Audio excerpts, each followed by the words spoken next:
The news day continues here on One News Now. I'm Charles Lejano.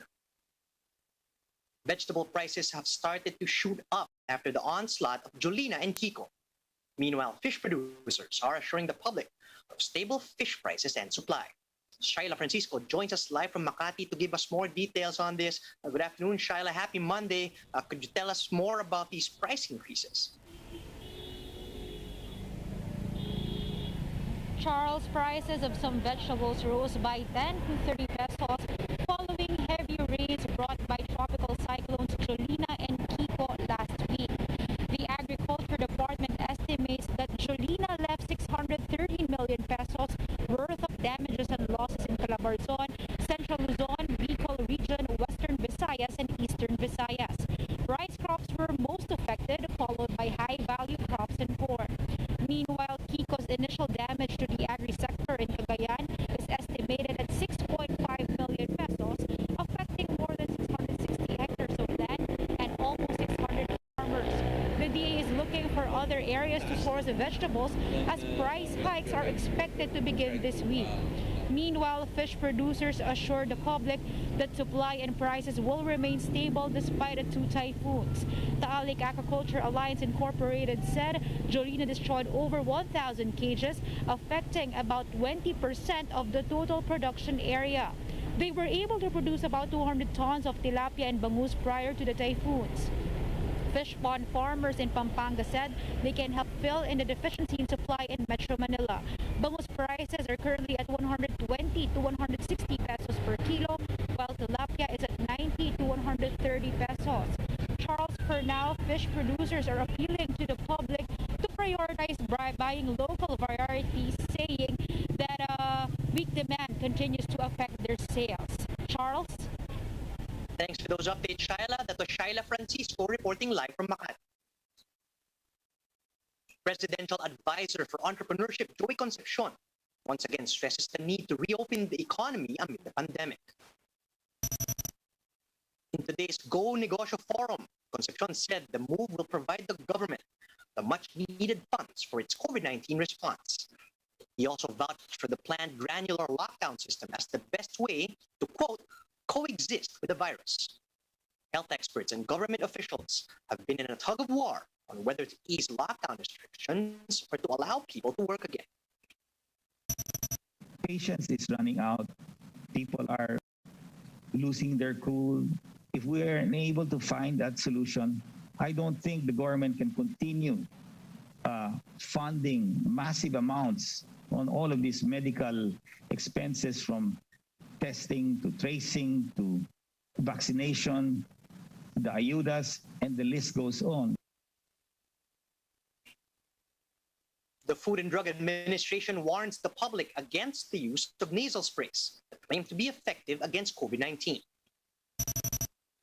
In an advisory, the FDA said that nasal sprays should not be used as substitutes for medicine and vaccines in preventing or treating COVID-19. The agency added these products contain substances that have no specific effect against pathogens. They also said that nasal sprays are authorized in the country as medical devices intended for short-term use in the nasal cavity and serves as mechanical barriers from particulates. We'll have more stories after a quick break. Keep it here on One News.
You're still watching One News Now. I'm Charles Lehan. COMELEC is ramping up efforts to encourage more people to register for the 2022 national elections as the September 30 deadline nears. JC Cosico with the report. Scoliosis makes it difficult for 88-year-old Gloria Tablico to walk, but her condition did not stop her from reactivating her voter record for the 2022 polls at a mall in Ermita, Manila over the weekend. So that I can voice my sentiments, what I believe will be able to help our country. 18-year-old psychology student Villaflor Noah also registered for the 2022 polls. But he still made sure that he would miss his Saturday online classes. Kasi napapansin ko po, sinasabi po ng ibang kababayan po natin, may mga korap po, may mga nangduduga, kaya yun po yung napaisip ko na bakit po magboboto. Like Villaflor, first-time voter Jonathan Biado wants to see change in the country, prompting her to register to vote. Sa pandemic naman po, parang ang gulo po ng sistema. Boboto po ako para sa mga mahal yung mga tamang leaders. Senior citizen and taxi driver Casiano Valencia meanwhile took a time off from work for the reactivation of his voter record. Bilang mamamayang Pilipino, meron kang cashier, mapil mo yung kung anong sinasabi mo, yung comment mo sa gobyerno. They are just among the hundreds who lined up at a mall in Manila for the National Synchronized Mall Voter Registration Day last Saturday. The activity was also held in other Metro Manila malls. The Commission on Elections says malls are ideal registration sites. Because they are spacious, the wide areas makes it easier for us to maintain social distancing. Dapat magpakaisa ho buong Pilipinas na magrehistro na po ngayon at napaka-importante ng boto natin ngayon. The poll body is expecting around 25,000 mall registrants daily. Some malls are accepting walk-ins but only with limited slots. In this mall, for example, only 250 walk-in applicants were accommodated. Some of those who didn't make the cut were dismayed. Hindi ko alam kasi alam namin hanggang alas 4 eh. The COMELEC rescheduled those who did not make the cut-off. The cut-off is a function of how many people can be accommodated by the machine. So ultimately, the solution is to come again kung hindi ka inabot. So far, new registrants for the 2022 polls have already reached 5 million. Total registered voters have reached 62 million, 3 million higher than the poll body's 59 million target. Jimenez, however, maintained it's unlikely for the deadline to be extended. The COMELEC has noted that extending the voter registration period will affect their preparations for the upcoming elections. Still, changes in registration schedules are expected. If you're under GCQ, registration hours are from 8 to 7. Okay. And if you're under MECQ, it's 8 to 5. At the same time, yung Saturdays, hindi magbabago. For News 5, JC Cosico, we are One News. Time now for a quick look at some of today's top stories.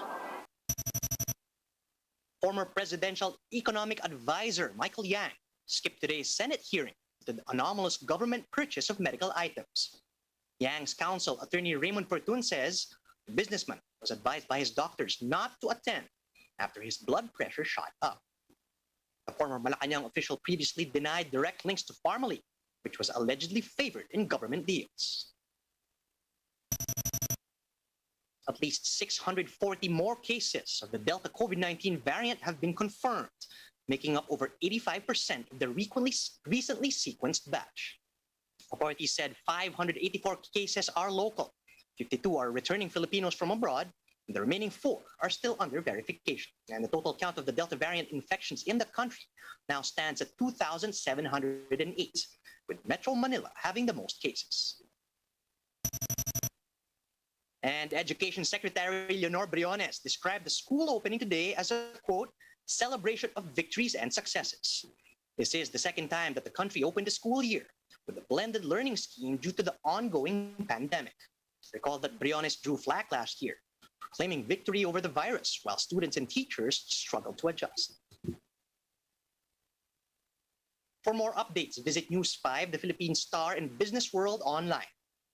Do visit our website, onenews.ph, for more in-depth analysis. And you can also catch One News on the Signal Play app. Just register for a free account at www.signalplay.com so you can stream One News live anytime and anywhere.